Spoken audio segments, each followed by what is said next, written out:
You're listening to PetLifeRadio.com.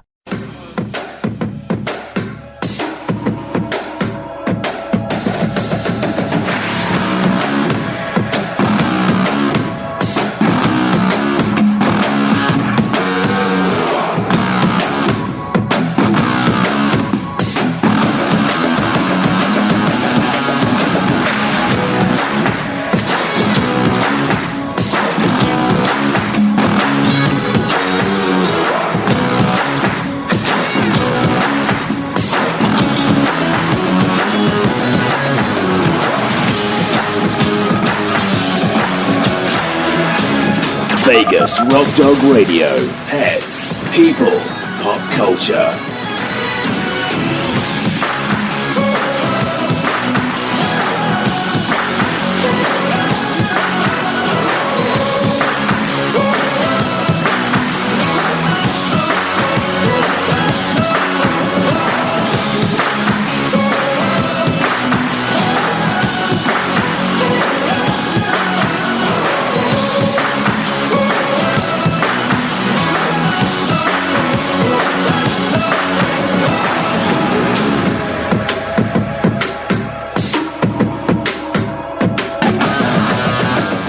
Bring on the host, Sam, the Queen of Rock and Roll Dogs.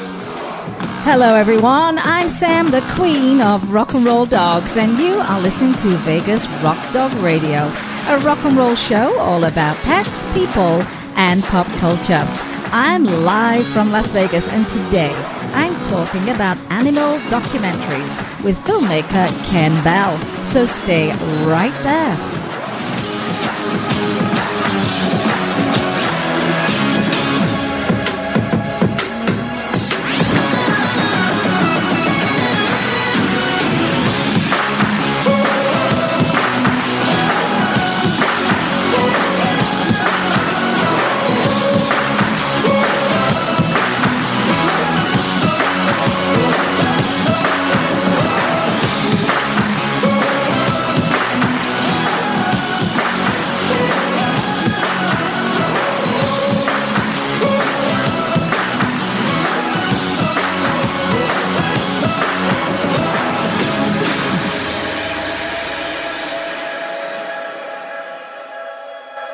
Vegas Rock Dog Radio. Pets, people, pop culture. Welcome to the show, everyone. Here we are again for another Vegas Rock Dog Radio show. And I am live from Las Vegas. My partner in crime here is Jim DeRigo. Good morning to you and to all the people of the earth. I wasn't prepared for my introduction that soon. I just thought I'd get that in very, very early. Well, welcome to the show, everyone. I'm Sam, the Queen of Rock and Roll Dogs, and I'm glad you're listening in to the show. If you are brand new to the show and you want to find other places to connect with us on the internet, it's rather easy. Our website is vegasrockdogradio.com. You'll also find us on Periscope periodically, Facebook, Twitter, Pinterest, Tumblr, Instagram, and we have a blog. The blog is therockandrolldog.com, and that's where we tell you who's coming on the show, who's been on the show. We also tell you about new products, giveaways, some reviews, and those kind of things. So that's therockandrolldog.com. We do have an app, and the Yap app is what you need to download. It's free. You'll go to yap.us, that's YAPP.us, and then you will just download Vegas Rock Dog Radio onto your app. Really, really easy. Now, if you're one of those people where, like us, we are very, very busy, I love to listen to podcasts at my own leisure. You can do that also with the show. So the two most popular platforms right now, iTunes and iHeartRadio, is where you'll find the show. But if you have downloaded pretty much any kind of podcast app, you'll find us. We're on about getting close to 25 platforms now. So you'll find us anywhere and everywhere. And of course, you can listen to the show wherever you are in the world, which we have listeners all over the universe. That's bigger than the people of the world that I just introduced. It today. is. And, when they decide to move to Mars, we'll be there as well. I'm sure of it. So there's plenty of places to find us. And you know what we love more than anything? We love to see pictures of your pets. So whatever platform you're on, post pictures of your pets. People share with me their birthdays, their pets' birthdays, their pets taking up their bed where they can't get in their bed. I always say this, they steal your heart and then they steal your bed after you adopt an animal. And I'm okay with that. I'm totally okay with that. In fact, if I got in bed and my dogs were not in bed, I'd think there's something strange going on. So, and there have been times where I've gone to get them from wherever they are in the house and bring them into the bedroom. So they make sleeping so much nicer, don't they, Jim? Because they make you relax. They're warm. Although, if Jim gets in bed late, I am very insistent that he must not disturb the dogs no matter where they are. So that means he has to contort around them, or what did I tell you to do the other night? Sleep on the floor. No, what did I tell you to do the other night? Oh, you're insane. I told you to get in the bottom of the bed. like Willy Wonka's grandparents. Yeah, I know my place. I said, look, just get in the bottom. You're not disturbing everybody. And when Jim comes back from a gig, Jim's a musician, and he calls to say, I'm on my way home. I say, yeah, be quiet. Don't disturb us. Yep, I know my place. And that's how it should be. That's how it goes. Yeah, so we had an early start. Well, no, not that early. I mean, we get up early, but we don't normally leave the house. But Jim made hair appointments for us at 7 a.m. this morning, which was difficult for me. Born out of necessity. To leave the house that early to go and get my hair done. And I was half asleep when I got there. But yeah, our hair looks good, though, not that you can see it on the radio. Well, we've got a great show lined up for you today. A really, really, really great show lined up. And it's taken me a while, not my guest, but me a while to get this coordinated.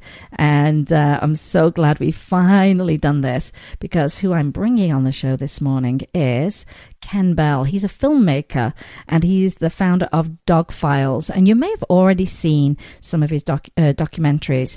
And I had already seen one before I knew about Kenn, and he was brought to my attention by a mutual friend of ours who we'll talk about as well, because we love her. And since then, I've watched another one of his documentaries, and I think you'll find them very, very interesting and really get to the heart of why animals are so important to us and our relationships with them. And it's funny, even with friends of mine that work in rescue, if I say, hey, check out this documentary about, the first thing they say is, will it make me cry? And that's always hard, because some people will not watch a movie. Well, I must admit, I started watching, what's the one movie, Harley and Me or whatever? I didn't finish that one. I knew where that was going. I was like, I'm not having that.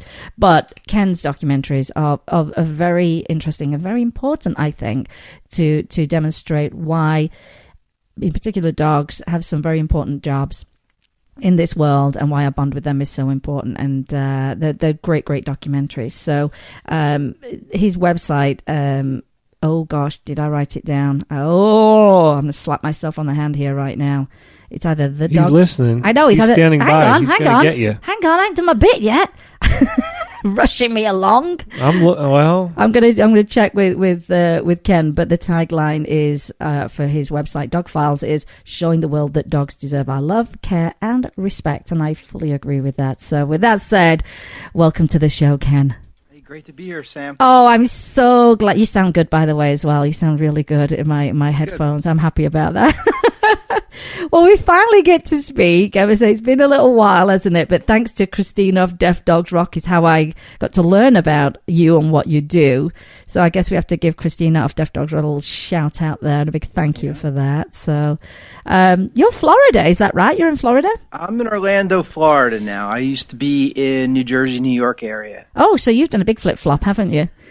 Yeah. Well, now I'm kind of used to the warm weather, and I'm glad I'm not up there.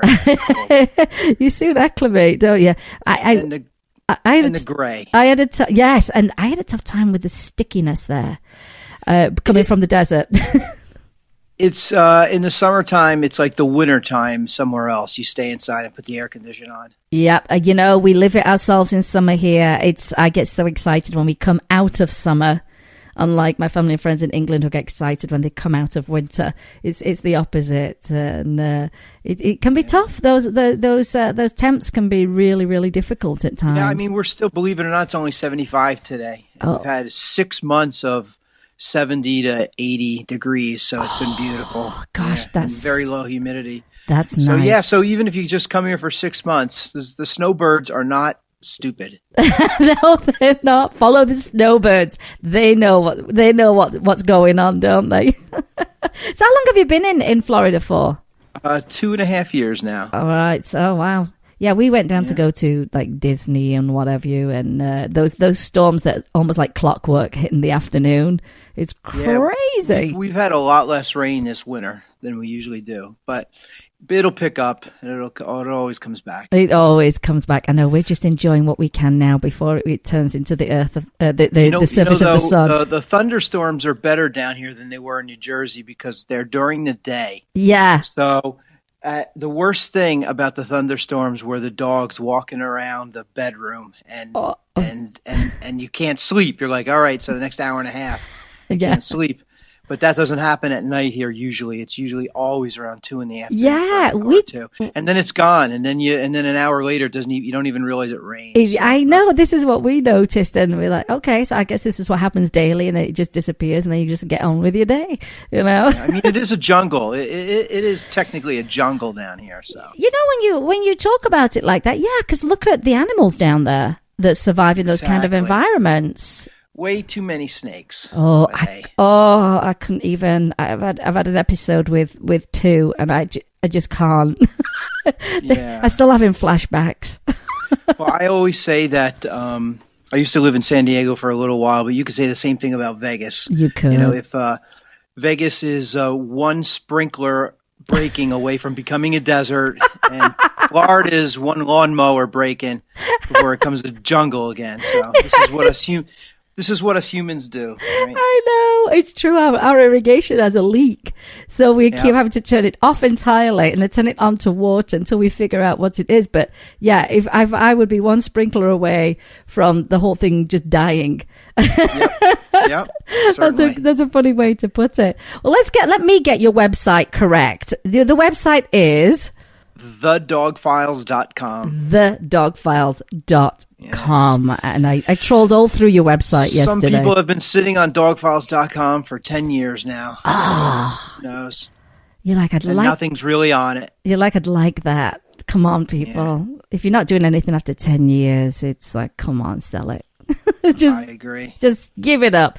Give it up for a good cause. But at this point, you have all your links on the dog files, so it's kind of like, Yeah, people are Googling. They don't even, barely type stuff in anymore. So. It's true. And the thing is, there's a history now, isn't there, of the dog files. Like you say, sometimes if you switch over, you can lose a lot of that traffic and history. That's what they say. It makes you crazy. I'll be honest with you. It starts to get a little bit overwhelming with SEO and now everything has to be HTTPS secured. And if you haven't done that, you need a secure seal certificate now. And there's always something new. I have a secret about all that. What is it? It doesn't matter 90% of the time. I have a feeling if you put up something good and you get it on social media and people pick up on it, you don't need any of that. And then it naturally comes to you because a lot of people are coming to your site. That's right. So we probably spend 80-20 rule. We probably spend 80% of the time on something that matters 20%. Yep. I'd have to agree with you because it just doesn't matter. And it also depends. I think a lot of it is also what time do you have to commit to that. Exactly. Also. And the gurus out there, they need to make money, so they have to make sure that it's an important thing. That's right, and make us feel like we've got to do more and more and more, which I don't always have time for more and more. But I think with now, and think about this, how so much stuff is on demand now.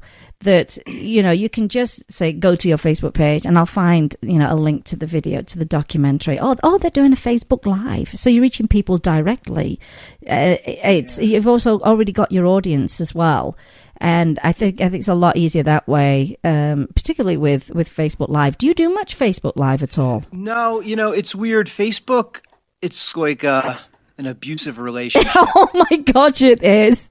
Yes, they're so down deep. They're so, of course I'm imbuing a company with human, emotion here, but they're so rotten. I think they've really hurt nonprofits and places and adoptions, and animal shelters. They've really hurt us because they put us on the level with Coca-Cola.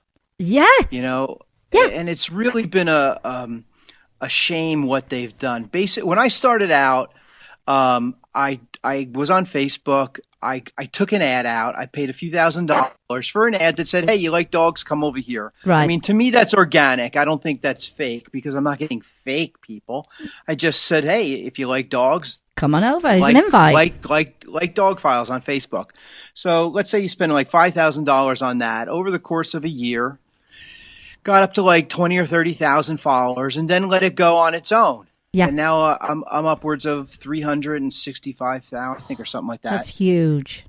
And now they want money to reach the people that you paid for. Your network that you built. I mean, that's the mob, isn't it? Yes. Like they want money twice, and it's like, I am not. Most of us are not making money, or if we get a check for $200 in the mail, wow, great. Yeah.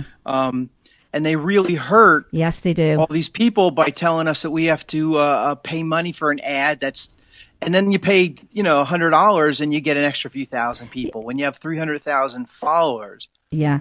What they should have done, I thought, was charge me $100 a year for every 100,000 followers. Yeah, that's fair. I'll pay you $300 a year, sure, no problem. And you'll get that from millions of groups that will pay that. That's true. But instead, you have millions that are like, I'm not paying $20 or $30 or $100 for every post I put up. Absolutely. And so no one's doing it. I don't think anyone's doing it. No one. We've never done it. We've never done it. I think on principle, like you say, I built that network of people, and all my people should be able to see what I post. And it's a pay to play, isn't it? That's what it is. It's terrible. Yeah, it's really bad. And like I said, not having different levels is one thing, but also equating the fact that because you have a few 100,000 followers, that you're like a millionaire business or something like that is ridiculous. Yeah, the assumption. It's just not that true, And it does hurt, like you say, charities, rescues, people trying to adopt animals. Yeah. If people can't clap their eyes on the post, then you're really hurting them. And they've built that network of people that really just love animals. And it is. I mean, there's a couple of workarounds, but you can't always get people to, sign up for notifications. You can't always get people to do that. It's always like jump another hoop. Yeah, it's a real shame, and we've always seen on the internet that great big companies and websites, come and go, but it feels like they're so entrenched that they're not going anywhere. But you would think, you would think it's ripe right now. I think YouTube's ripe right now for someone else to come in also, because people are getting so tired of YouTube, because they're getting very strange on both sites, and they're starting to pick and choose like what views you should have on these sites, and it's hurt, and people are getting used to that, and they're saying, whatever, I get the whole thing that it isn't censorship, it isn't the government, but as we can see, censorship is coming from corporations now. It's not really coming from the government. It's a different form of censorship, and it's coming from corporations, and they're a business and they can do what they want, but that's not the way to run business. We can also say no. Yeah. And so if one does come along, if they could move people over, I think, if they have a lot of money, I think it could happen now. I think it could happen for Twitter, YouTube, and Facebook. I agree. We'll see. I agree, because I think when you're trying to do things for good, it is just so frustrating. You're like, I'm trying to help animals. I'm trying to get some adopted. I'm trying to raise some money for it. And when we do events and we put a Facebook event together, which at times I'm thinking, oh gosh, I invite everybody. Everybody says they never see the invite. And I end up tagging everybody, which everybody hates, but I usually do it a couple of weeks before the event if I've seen that certain people I know would normally have bought a ticket, and they go, "Oh my gosh, I never even saw it." And even though you've been posting, it's hard because you're trying to raise funds, and it's it is an abusive relationship. Yeah, and, I also get the thing like, well, you're not a nonprofit, and I'm like, technically, yeah. Okay, maybe I'm not registered as a nonprofit, but with the amount of time I've put in compared to what I've got now, I would say I'm in the red. I mean, just because I'm not registered as a nonprofit, or just because once in a while you get a check for something because you worked on something, doesn't mean you're making money. That's right.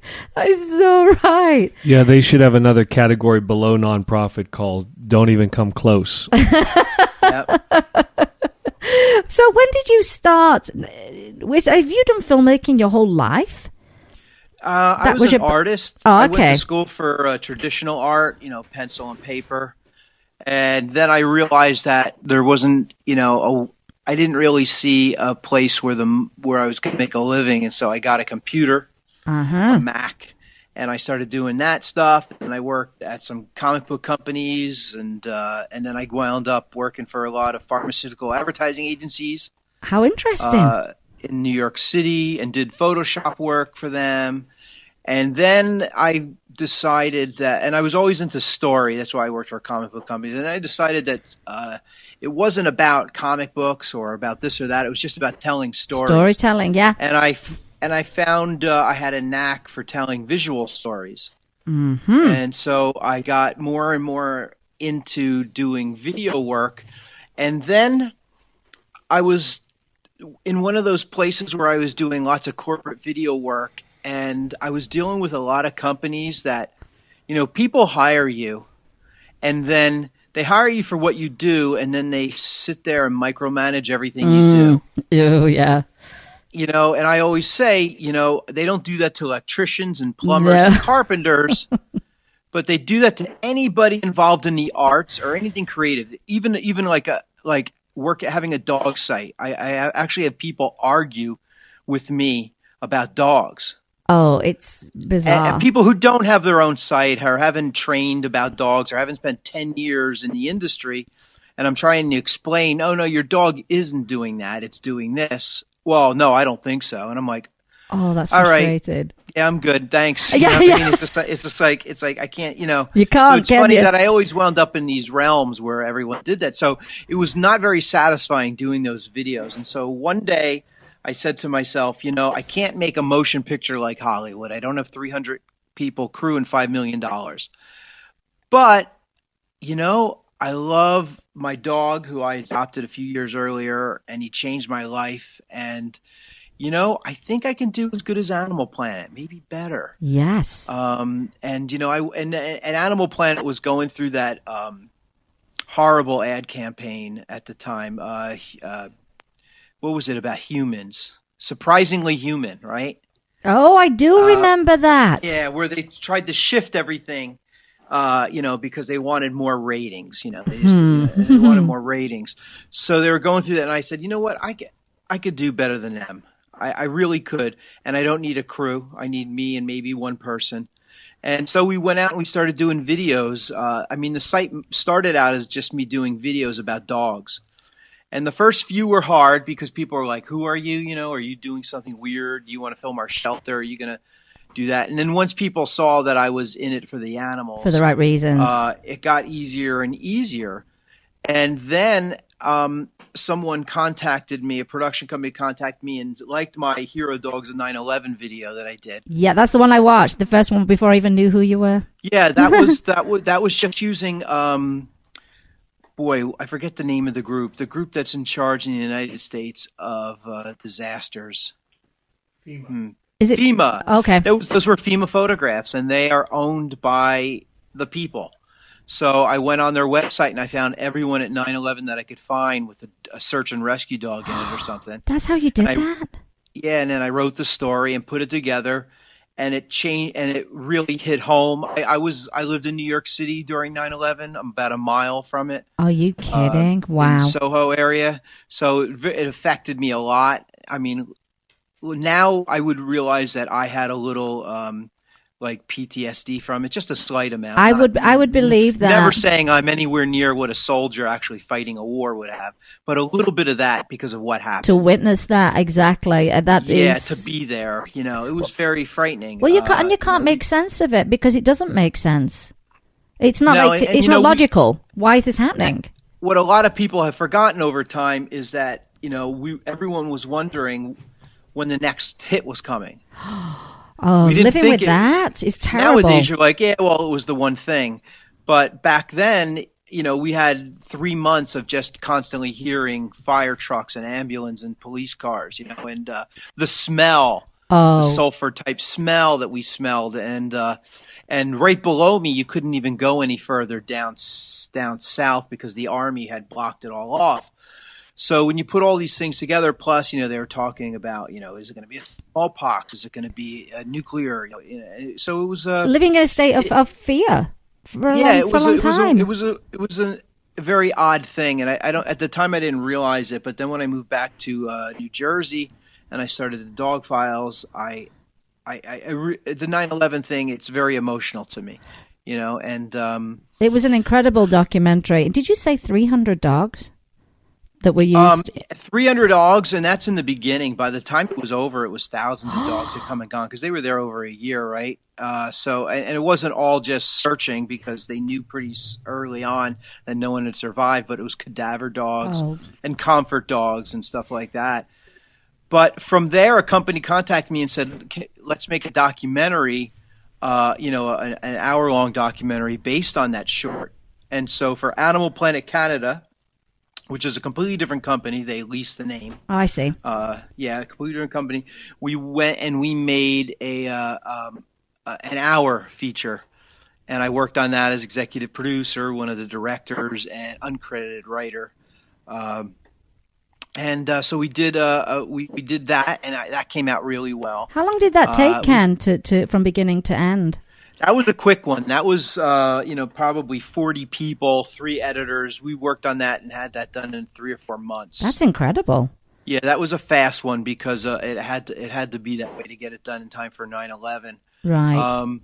And so that was that went really well. But it was only in Animal Planet Canada. One of the sad things was when it was playing in Canada, I turned on Animal Planet here, and hillbilly hand fishing was on. They didn't show it. No, I knew it wasn't going to be on, but it was just like they didn't buy it at the time. What a shame.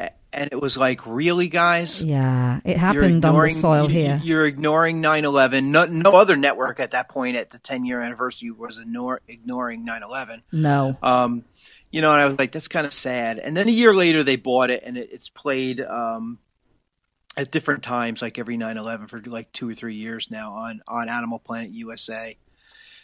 And then I played it at Blog Pause. Uh-huh. It was when Blog Pause was in where were they? Salt Lake City. I believe it was Salt Lake City. I asked them, because I'd been going to Blog Pause for a few years, I asked them if they had any place where we can play the film. And they don't normally do anything like that, but they did it for me, which I appreciate to this day. And so we played it at lunch, probably the best thing we could have done because everyone was sitting there. Yeah. And then I gave an award out to someone in Salt Lake City who had a search and rescue dog, and her last search and rescue dog that had passed was at 9/11 with her, at Ground Zero. And so we brought her up and gave her an award. It was very emotional. I was and, say, you were saying about crying at the documentaries. I don't necessarily. I don't make documentaries that are cringeworthy. I'm not going to make a documentary where someone's hurting a dog and just keep the shock going. Yeah, that type of thing. I try and make that. If you're crying because it's good tears. Yes, yeah, that you relate there's a difference, because you just love dogs and stuff like that. And you want people to watch the documentary. Yeah, if I was to do one on dog fighting, I would sneak in a clip of dog fighting halfway through for a minute or less, just to show people what it was, but not to dwell on it. I don't want people to think that they're just going to be down the whole time, and I would never end on any kind of emotional beat like that. But so I played it there, and ASPCA saw it. they were there. And they contacted me and said that they wanted to make a documentary about a new study they're doing in New Jersey. And I'm like, well, that's perfect since I live in New Jersey. So they started a behavioral research study. Is it the first? Is it the first that's been done? I think so. Because I've not heard of one prior to this. Yeah, I mean, at least where it's a study where they're actually keeping, Excel sheets and keeping track and seeing which works better and hopefully publishing a paper in the future to help other shelters, at least in that way. So they were going to start that up, and they were going to use the back half of St. Hubert's in Madison, New Jersey, which is actually where I adopted my dog Max. Who started me on this route. Like, all this stuff wouldn't exist without Max. It's funny how they inspire. We just recently lost one of our dogs, and she was the one that inspired us to change careers, help animals, do a radio show, a clothing line for dogs, and we started filming a TV series. And it's quite profound, isn't it? How they come into your life and make this change. Everything is. I wouldn't be here talking to you right now. I wouldn't have made a documentary that's on Netflix right now. I wouldn't have made. It's the power of animals, isn't it? The bond that we have. It's kind of interesting. You like wonder where your life would have taken you without it. It would have been definitely a different thing. Yeah, it would be. And I love these kind of stories, when people say, well, I started this because my dog or my cat, or I saved a life and, I wanted to give back and I did it in my cat's name or my dog's name. I think it's wonderful. I love it. Yeah, it is something else. So basically they said, do you want to come in? So we worked out a deal. And I went in there for about 6 months, a few times a week. And then for the next 6 months, I came back every 2 or 3 weeks for a day or two of shooting to get more interviews and stuff, and slowly put together this documentary. And 4 years later. Oh, wow. A long time. 4 years later, we premiered it, the shorter version. We premiered it on Animal Planet last April 16th. Incredible. It was on Animal Planet, which is one of the goals they had. They wanted to get it on Animal Planet. We got that. And then we had a premiere of and we also had the premiere of it in Brooklyn last, like a week before that, I believe, something around there, which was really cool. And then in November, we got the word, which is really what I wanted more than anything, is we got the word that Netflix accepted it.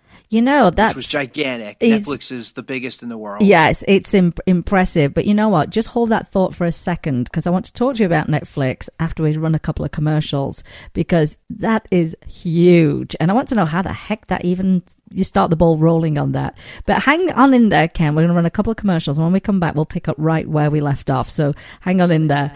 You listen to Vegas Rock Dog Radio with me, Sam, your host. We'll be right back.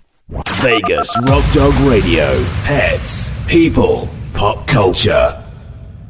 You know that feeling when you go to clean the litter box and it's a complete disaster? Yeah, we've got you covered. Introducing World's Best Cat Litter Zero Mess, the advanced litter that gives you 2 times better clumping and more odor control with less litter. Zero Mess combines the concentrated power of corn with super absorbent plant fibers. Translation: scoop once and you're done. Find it at a pet store near you and save $2. Visit www.saveonworldsbest.com. Everything we tried failed except the Dynovite. The standard run-of-the-mill tests and treatments. Cortisone, antihistamine, multiple creams, antibiotics, spray, multiple prescriptions, steroid injections, spray, shots, antibiotics, steroid creams. No results. It was neglect.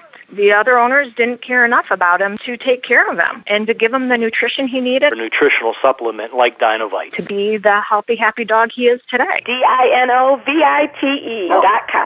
If you want the dog to be healthy, you got to feed it something healthy. Put some nutrition in your dog. The vet that I trust recommended Dynovite. The dog I have today, because of Dynovite, has a sparkle in his eye, a lush coat, healthy skin. When you rescue a dog, you've got to feed him right for life. Dynovite will make your dog a happy dog. Dynovite is nutrition. Dynovite for life. 859-428-1000. 859-428-1000. DINOVITE.com. Hi, I'm Dana Humphrey, the founder of Whitegate PR. We have been specializing in PR and marketing in the pet industry for over 10 years. If you have a pet product or service you would like to promote, give us a call. We can help create awareness for your brand on TV, radio, magazines, newspapers, and blogs. Feel free to reach me directly at 619-414-9307 or learn more on our website at whitegatepr.com or follow us on Facebook. Begging to hear more of your favorite show? Full episodes of all our shows are available on demand. Go to PetLifeRadio.com to fetch our entire lineup of Possum Pet podcasts. Also, dig us up in iHeartRadio and iTunes. Let's Talk Pets. Live and on demand only from Pet Life Radio. Let's Talk Pets. Let's Talk Pets On Pet Life Radio. Pet Life Radio. PetLifeRadio.com. Vegas Rock Dog Radio. Pets, people, pop culture. Welcome back, everyone. Just before the break, if you're just listening in, I am chatting away to Kenn Bell, filmmaker and founder of The Dog Files. And he's got a couple of documentaries right now that are on Netflix. And this when I saw that, I was so excited. I'm like, Netflix, yes! It's huge. Netflix is huge. I would think Netflix is probably more popular than Hulu, wouldn't you say, Ken? Yeah, I think it's the biggest. It's massive. I really don't think there's anything bigger. And they're doing their own content now, aren't they? So they're actually... Yeah, tons of it, yeah. And I love that. It's really exciting. And to be able to watch things on demand is brilliant. So how do you even... I can imagine that everyone's trying to get their documentary on Netflix. Is it a long process? Is it a chance of a lifetime if you get selected? How does that work? Well, obviously, I had to put together a good documentary. That was the start. Nothing would have happened if it wasn't a solid documentary. And I'm really proud that it was because, you don't always know what's going to happen when you're making a documentary. The leader of the group that was doing the rehabilitation, Kristen, she was fantastic on camera. Very good. I will say that. Right? Like, what if she wasn't? Yeah. So there's all these little things that you really have very little power over that we would have had to change, and we didn't have to change any of it. It worked well. It was a good place, even so much as that it was a new shelter, so they had more color in it and less ugly, dingy concrete. Less like a prison. Yes, less like a prison, and so all these things kind of fell into place, and and again with Kristen, that was the main thing, that she was in charge and she was great on camera. She was always willing to. Hey, I'm coming in next week. What day? And she would give me a day and we'd do it.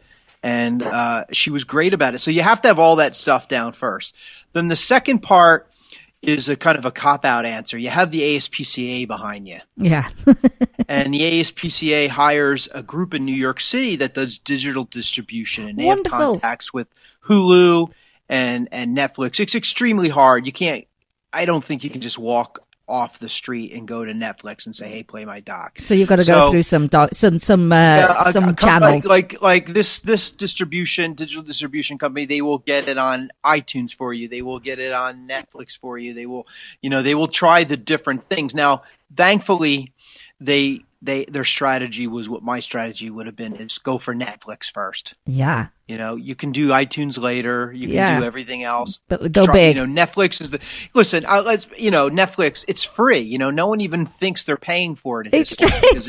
Right? It's free. So it's so much. What would have been easier saying, "Hey, go spend $10 on iTunes to see my doc," or, "Hey, it's on Netflix, Second Chance Dogs." Seriously, I do. And the thing is, you pay your monthly fee, which is peanuts, and you watch one film or one documentary, and you're like, "Well, I got my money's worth already." So it does feel free, and and people are excited because they just go straight there, and it's easy.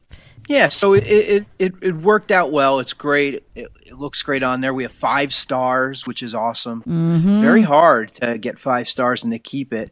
And if you look on Twitter, there's mentions of it every day on Twitter. People are still discovering it. That's one of the greatest things. It's on there for 60 months, and about 6 months are up there. So it's on there for another year. I don't know if they'll re-up or whatever, but that's fine by me. 16 months on Netflix is great. It really is. I don't know if you know of this other documentary, Pet Fooled, by Cole Harrington. He was on my show a couple of weeks ago, and his documentary is about the commercial pet food industry and how it's not so great. And he just got on Netflix, and strangely enough, on April Fool's Day. So people weren't sure if he was. I was like, I wouldn't joke about that if it wasn't true. And again, he's just thrilled beyond because he knows the reach. And when you've got the message. And especially for the filmmaker, we're probably a little less worried about the money we're making and more about how many people see it. Yeah. We want people to see it. And do they give you statistics of who's watched it? They don't even give Kevin Spacey statistics for his Washington show. They don't. No, they don't give anyone, and that gives them power, right? That allows them to do what they want to do. So no one knows statistics. I know that it's mentioned every day on Twitter. Right. People talk about how much they like it. I know it's got 5 stars, and it'd be kind of nice let's to know. Say millions of people. Let's just say millions of people have watched it. That sounds good to me. Yeah, that sounds really good to me. And who can even dispute that? Only Netflix can. Only Netflix, and they're not going to do that anyway. And they're not going to. It is a bit odd. You kind of would like to see it, but then again, maybe you don't want to see it. But it's on there. Like I said, I just don't think you would see so many people talking about it or contacting me if it was seen by 100 people. Yeah, it wouldn't still be on there. But it didn't work out too well. On Thanksgiving Day weekend, it was trending on there too, in their trending list, which was great. What a great family documentary for the whole family. Kids will learn a lot. You hit the nail on the head there. It's a family documentary. Everyone can sit down and watch that, and it's a very good balance of the seriousness of how animals end up in abusive homes and puppy mills and those type of things, and the seriousness of the chances that they get to actually be adopted when they come from that situation. There's a big... What they're doing in the documentary is bridging the gap, aren't they? Because we know if they don't bridge that gap, people look at animals with behavioral problems that come from these situations and go, no chance, we're going to euthanize them. And I know that documentaries have, I know that family idea is a little bit like a dirty word, like a family movie. Yeah. I don't make, to me, it's like Star Wars.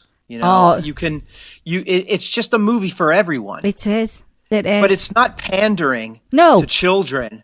And it's not childish. No, it's not. They can understand it, and they can understand it, and maybe they'll tear up too a little bit. And it's not the worst thing in the world. No, it's not, because to allow your kids to have some emotions and to get touched by something. Well, I think that's the difference. And to learn something, Well, I think that's the difference, because you had a message, and the message happens to apply to everybody. It wasn't, I went out to make a family documentary. It just happens that when it was done, you know what? Everybody can watch this, and the message is important, and the stories are great. You get very invested in these little dogs, these characters, and you're willing them on, and you want them to do work. You want them to get in a home, and you're so happy when they do.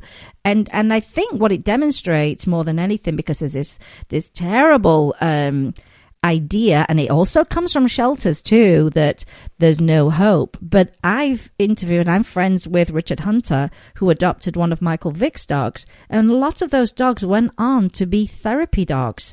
So don't tell me we can't work with them and make a difference. And I think what your documentary does is says, this is the way it can be done, and we really should start embracing this and adopting this, because it's important for them to be able to live and not be euthanized because of a behavioral problem. I mean, just that's not their fault.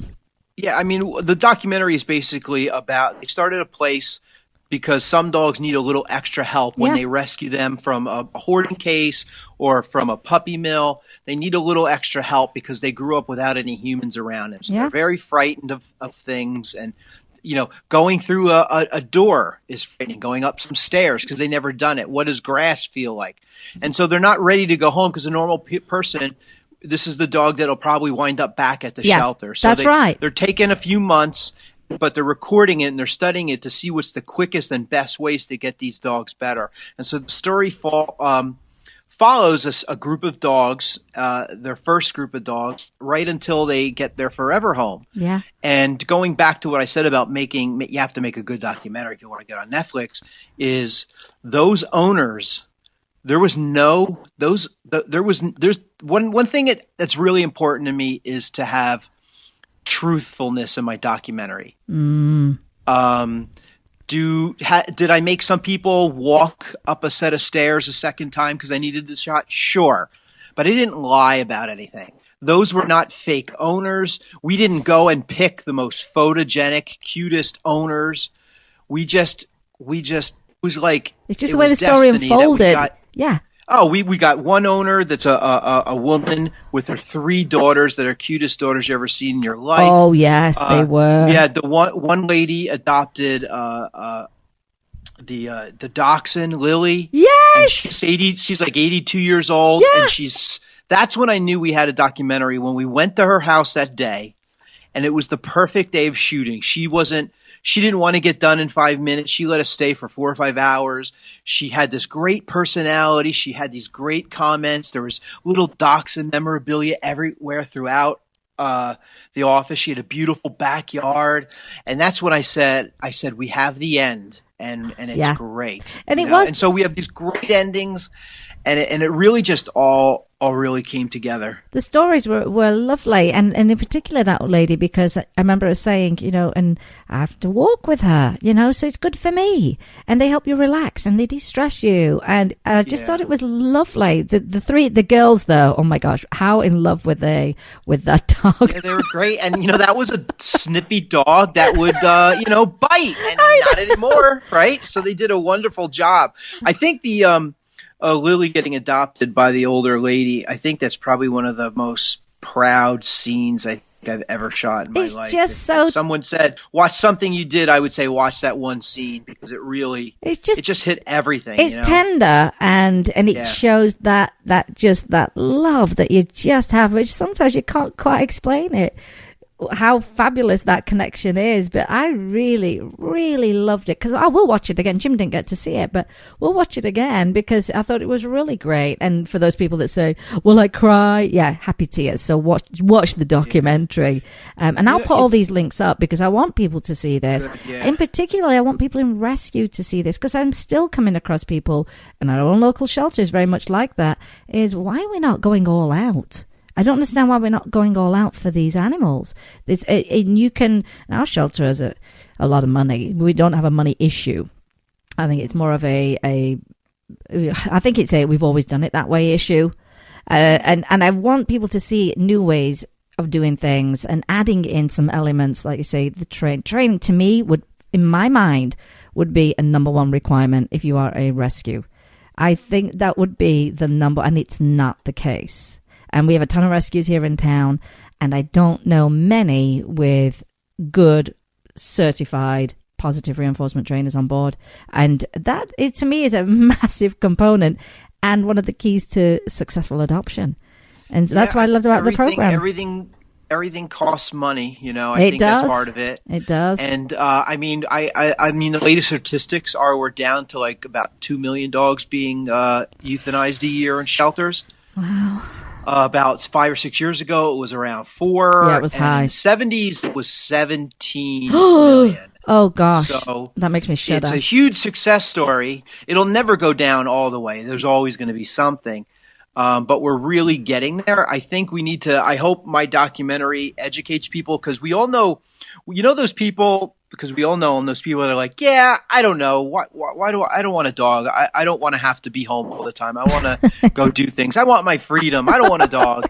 And then you're like, and then you see someone like the people who adopted these dogs in my documentary, like the old lady who adopted the dachshund, and she just knows. Yeah. Like I need an animal. Yeah. To feel whole. Yeah. And try and move just a few more of these people over to that side, and we could knock it to 1 million or less. I think so too. I don't honestly ever see it completely gone. No. But I think we could still get it down to under 1 million a year. I think, for me, I'd rather be at home with my dogs. That is the truth. To me, Netflix, my dogs, a nice little blanket and some snacks. We're happy as anything. It's just like, for me, the perfect night out. And I was talking to someone this morning, actually, the friend who did our hair, and someone was saying, I don't let my dogs on the furniture. And I thought, that is so bizarre to me, because unless you're crawling on the floor with your pets, how are you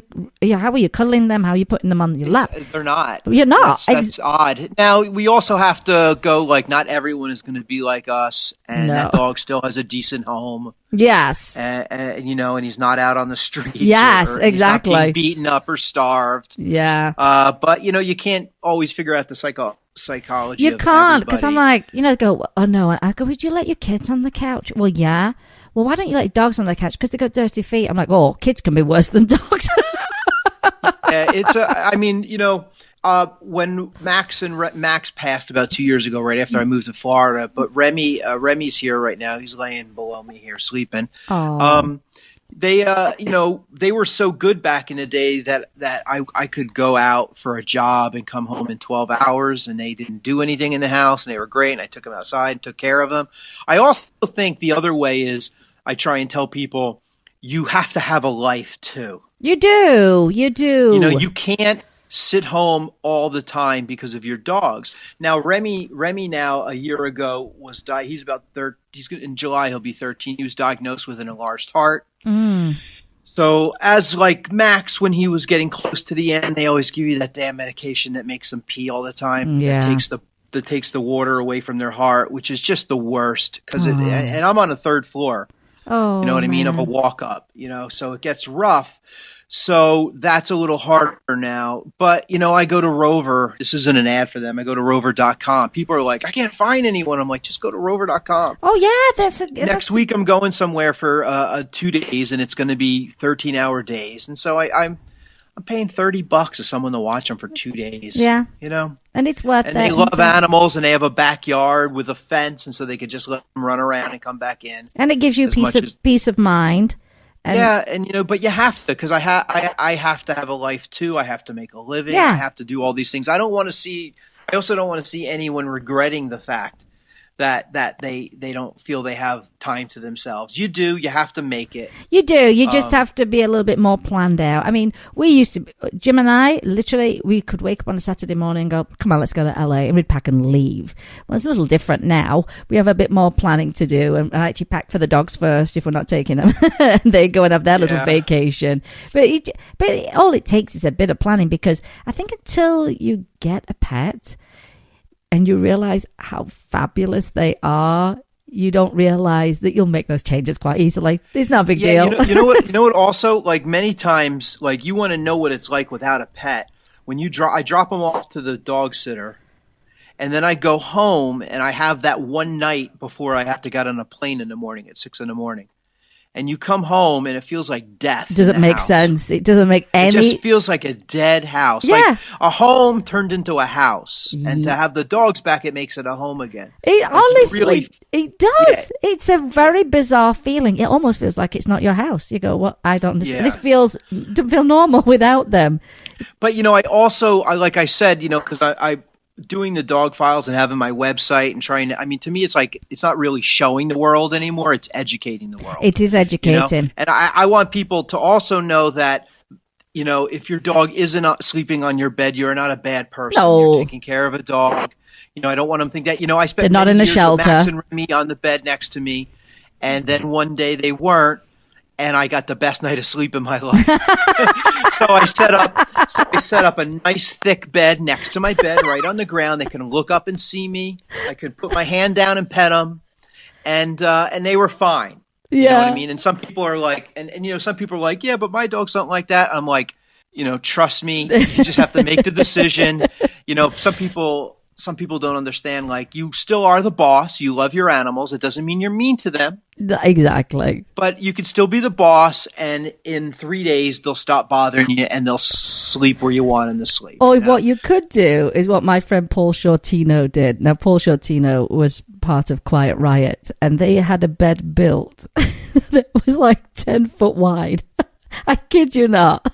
Because they've got galgos. Are you familiar with the galgos del Sol dogs in Spain? They're used for hunting, but after it's a very short hunting season, and as soon as the season's over, they abandon them. They injure them. Oh, wow, that happens a lot down here in the south. Yeah, too, which is a very strange, odd thing. Terrible, isn't it? They actually injure them. I don't want to go into any horrific details, but they injure them so they can't walk from the campo. so they can't survive. Oh, it's horrific. And there's something they do that's even worse than that, but I won't talk about it because it's so horrible.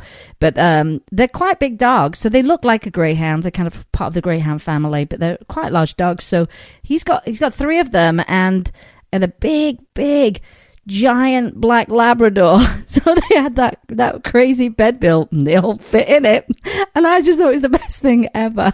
I'm sure it wasn't cheap by no means, but I'll send you a link for the Gal Ghost del Sol. A friend of mine has, she's British. She moved out to Spain and she moved there with her husband and kids for a more quiet, simpler life, and then came across this, why were there so many dogs on the streets and why they all injured. Thanks. And now she has I'm saying single-handedly, but it was her vision to raise money, and she bought land and she's built sections of her kennels and her runs, and she's in the process of finishing the reception area and the education she does in schools and the billboards. It's phenomenal what she's done, and you know what? It would make for an amazing documentary. I will tell you that, Ken.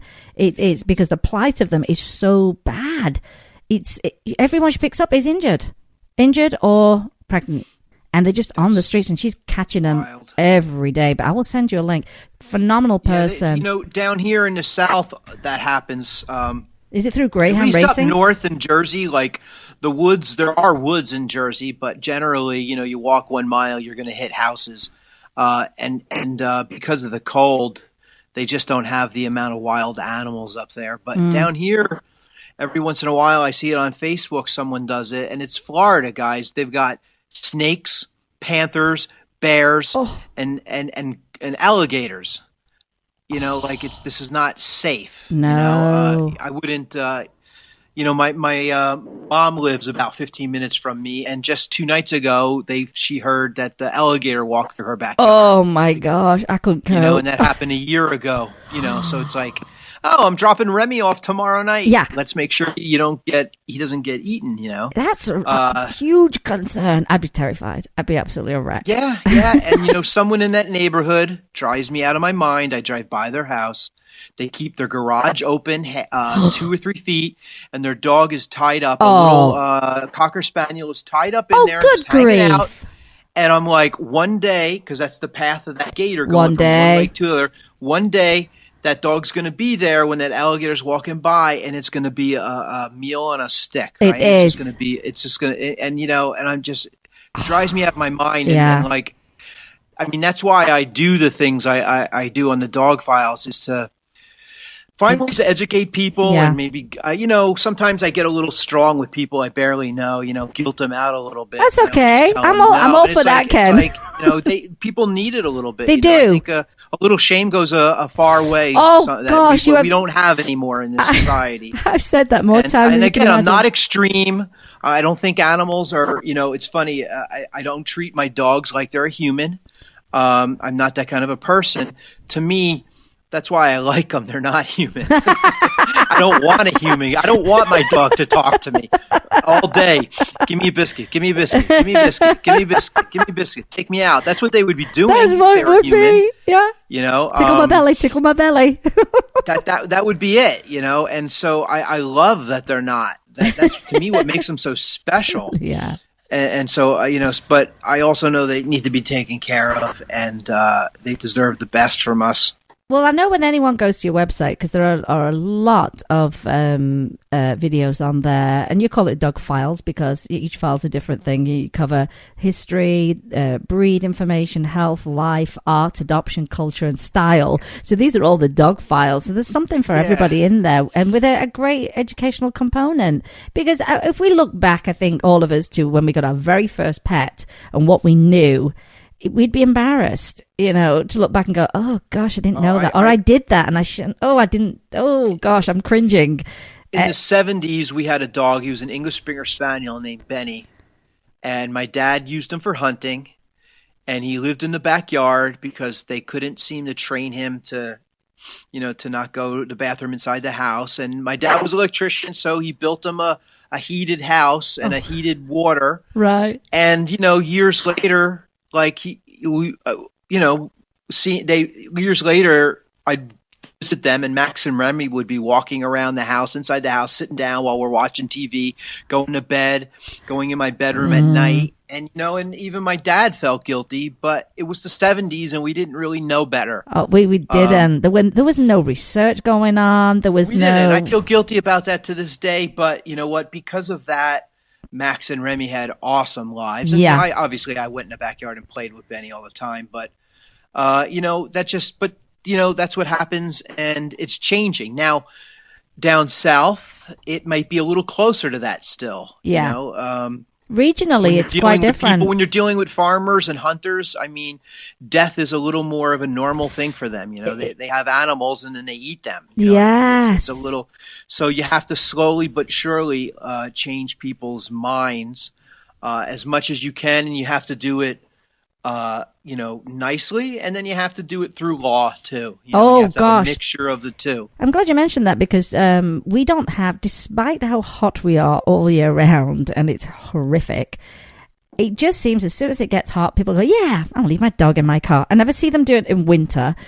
Well, yesterday the 2 bills came up finally for you cannot leave a pet in a hot car, period, and you will be able to smash a window.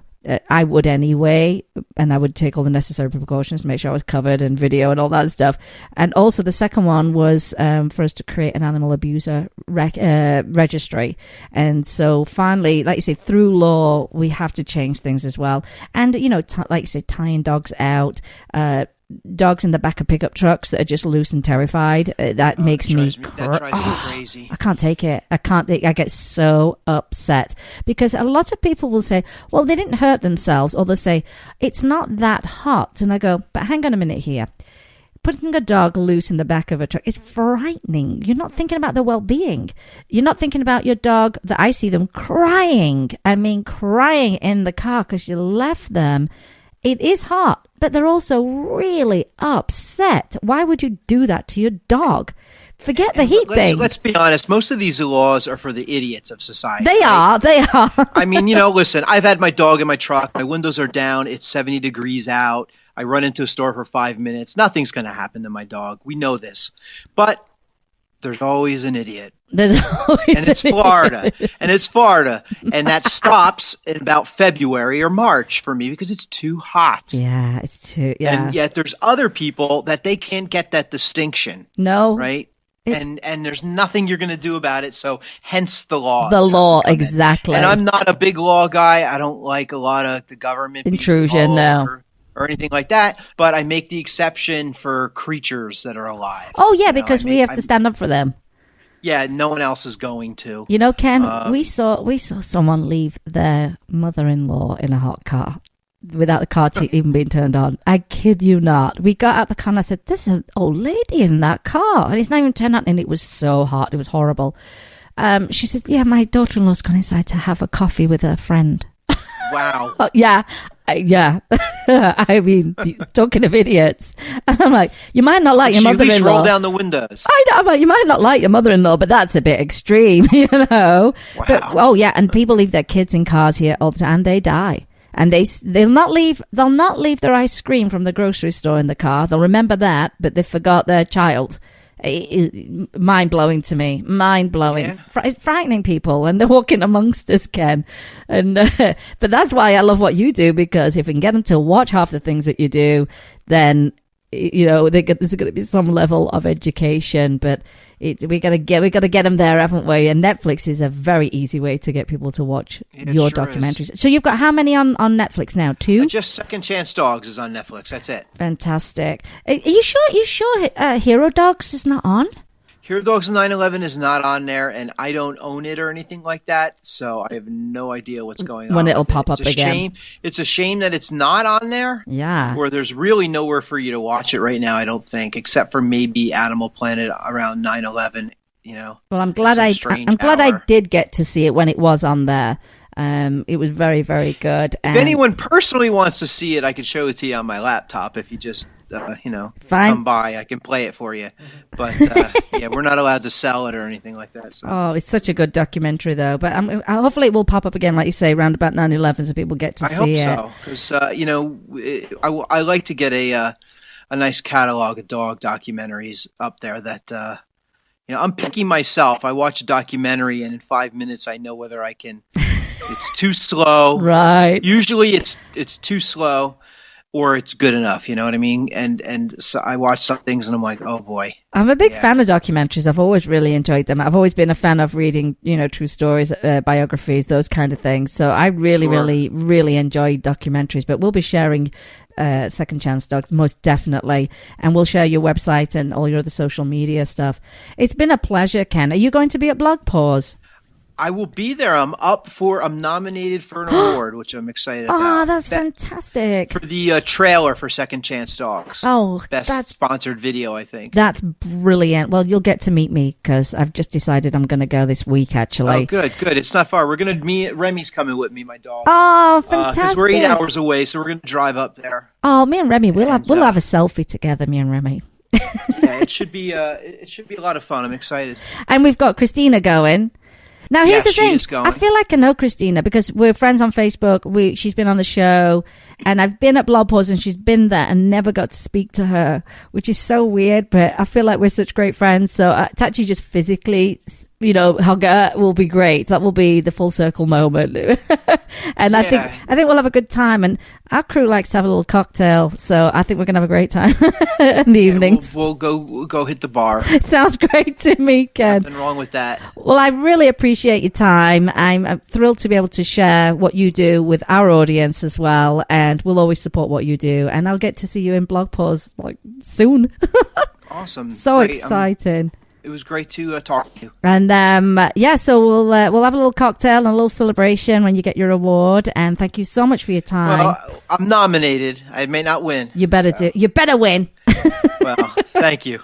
Well, thanks, Ken. Have a really lovely weekend, and we'll direct people over to your website and put up the Netflix link as well. Great. Thanks, guys. Bye. Have a great weekend. Well, everybody, that was a great interview with Ken. I'd say it took a while for me to get it organized. Ken was always there ready and waiting in the wings, as we like to say sometimes. You'll really, really enjoy the documentary. You can definitely sit down with your family to watch it. And so now we're at the end of our show. You know how it goes. We always say, remember, you can help an animal in need. Either rescue, adopt, donate, volunteer, or share their information. Or watch Ken's documentary because it's educational. You'll learn something and you can pass that on to your pets. Rescue your next family member. Replace the word shop with adopt, and be kind to all animals. Big thank you to Kenn Bell for being my guest today of the Dog Files. It's been an absolute pleasure. And take a moment to run on over to his Facebook page and like it and watch the documentary on Netflix. And thank you to Jim, my producer, who's waving all kinds of signals to me right now to wrap up. And I'd like to thank you, the listeners, for being a huge part of the show every single week. Today, you've been listening to Vegas Rock Dog Radio, where it is all about our pets, people, and pop culture. I'm your host, Sam, the queen of rock and roll dogs, and always kiss your pets good morning and good night. I'll see you next time. You've been listening to Vegas Rock Dog Radio. Pets, people, pop culture. Let's Talk Pets every week on demand, only on PetLifeRadio.com.